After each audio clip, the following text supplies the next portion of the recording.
ବହୁତ ଦିନ ତଳର କଥା। ଧନର ଦେବତା କୁବେରଙ୍କର ଥିଲା ଅପାର ଧନ। ତାଙ୍କ ପ୍ରାସାଦ ସୁନା ଓ ହୀରାରେ ଝଟକୁଥିଲା। ସେ ଭାବିଲେ, ମୁଁ ସବୁଠାରୁ ବଡ଼ ଧନୀ, ମୋ ପରି ଆଉ କେହି ନାହିଁ। ଏହି ଗର୍ବ ତାଙ୍କ ମନକୁ ଖାଇଗଲା। ନିଜର ଧନ ଓ ବୈଭବ ଦେଖାଇବା ପାଇଁ କୁବେର ଏକ ବିରାଟ ଭୋଜିର ଆୟୋଜନ କଲେ।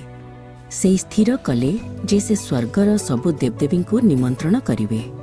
ସବୁଠୁ ପ୍ରଥମେ ସେ ମହାଦେବ ଶିବ ଓ ମାତା ପାର୍ବତୀଙ୍କୁ ନିମନ୍ତ୍ରଣ ଦେବାକୁ କୈଳାସ ପର୍ବତକୁ ଗଲେ। କୁବେର ନମ୍ର ଭାବରେ କହିଲେ, ହେ ପ୍ରଭୁ, ଆପଣ ଓ ମାତା ମୋ ଭୋଜିକୁ ଆସିବା ଉଚିତ। ମୁଁ ସବୁଠାରୁ ମହଙ୍ଗା ଖାଦ୍ୟ ତିଆରି କରିଛି। ଶିବ ମୁରୁକି ହସି କହିଲେ, କୁବେର, ଆମେ ଅଧିକ ଖାଉନାହୁଁ, କିନ୍ତୁ ଆମର ପୁଅ ଗଣେଶ ଯଦି ଖାଇବାକୁ ଆରମ୍ଭ କରେ ତେବେ? ମାତା ପାର୍ବତୀ କହିଲେ, ତୁମର ଭୋଜିକୁ ଯଦି କେହି ଯିବେ ତେବେ ସେ ହେଉଛନ୍ତି ଗଣେଶ। ସେ ଟିକେ ଭୋକିଲା ଅଛନ୍ତି। ଏହା ଶୁଣି କୁବେରଙ୍କ ମୁହଁରେ ଅଭିମାନର ଝଲକ ଦେଖାଗଲା। ସେ ଭାବିଲେ, ମୁଁ ଦୁନିଆର ସବୁଠାରୁ ଧନୀ ଲୋକ, ଗଣେଶଙ୍କ ଭୋକ କ'ଣ ବା? କୁବେର ଗଣେଶଙ୍କୁ ନିମନ୍ତ୍ରଣ କଲେ। ଗଣେଶ ଧୀରେ ଧୀରେ ଚାଲି କୁବେରଙ୍କ ଭୋଜି ହଲରେ ପହଞ୍ଚିଲେ। ସେ ବେଶ୍ ଛୋଟ ଓ ନମ୍ର ଥିଲେ, କିନ୍ତୁ ତାଙ୍କ ଆଖିରେ ଥିଲା ତୀବ୍ର ଭୋକର ଚମକ।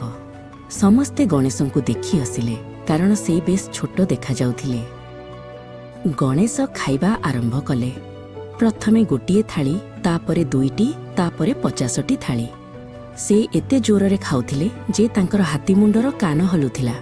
ସମସ୍ତ ଅତିଥି ଆଶ୍ଚର୍ଯ୍ୟ ହୋଇ ଦେଖୁଥିଲେ। ଗଣେଶ କେବଳ ଭୋଜି ହଲରେ ଥିବା ଖାଦ୍ୟ ନୁହେଁ, ରୋଷେଇ ଘରେ ଥିବା ସବୁ ପନିପରିବା, ଚାଉଳ ଓ ଡାଲି ମଧ୍ୟ ଖାଇଦେଲେ। କୁବେର ଚିତ୍କାର କଲେ, ଆଉ ଖାଦ୍ୟ ନାହିଁ, ସବୁ ଶେଷ ହୋଇଗଲାଣି। ଗଣେଶ ତାଙ୍କ ଆଖି ମଳି ମଳି କୁବେରଙ୍କୁ ଚାହିଁଲେ। ଗଣେଶ ଏବେ ବି ଭୋକିଲା ଥିଲେ। ସେ ଗର୍ଜନ କରି କହିଲେ, କୁବେର, ମୁଁ ଏବେ ବି ଭୋକିଲା। ମୋର ପେଟ ଏବେ ବି ଖାଲି ଅଛି। ତୁମ ପ୍ରାସାଦ ଘର ଆସବାବପତ୍ର ଦିଅ, ମୁଁ ତାହା ଖାଇବି। କୁବେର ଭୟରେ ଥରିବାକୁ ଲାଗିଲେ। ନିଜର ସବୁ ସୁନା ଓ ହୀରା କ'ଣ ଗଣେଶ ଖାଇଦେବେ? ଭୟଭୀତ ହୋଇ କୁବେର ଦୌଡ଼ି ଦୌଡ଼ି କୈଳାସ ପର୍ବତକୁ ଗଲେ। ସେ ଶିବଙ୍କ ପାଦରେ ପଡ଼ି କହିଲେ, ହେ ମହାଦେବ, ମୋତେ ରକ୍ଷା କରନ୍ତୁ। ମୁଁ ବୁଝିପାରିଲି ନାହିଁ ଯେ ମୋର ଧନର କୌଣସି ମୂଲ୍ୟ ନାହିଁ। ଶିବ ମୁରୁକି ହସି କହିଲେ, କୁବେର, ସନ୍ତୋଷ ସବୁଠାରୁ ବଡ଼ ଧନ। ସେ ମାତା ପାର୍ବତୀଙ୍କ ଠାରୁ ମୁଠାଏ ସାଧାରଣ ଅରୁଆ ଚାଉଳ ଆଣି ଗଣେଶଙ୍କୁ ଖାଇବାକୁ ଦେଲେ।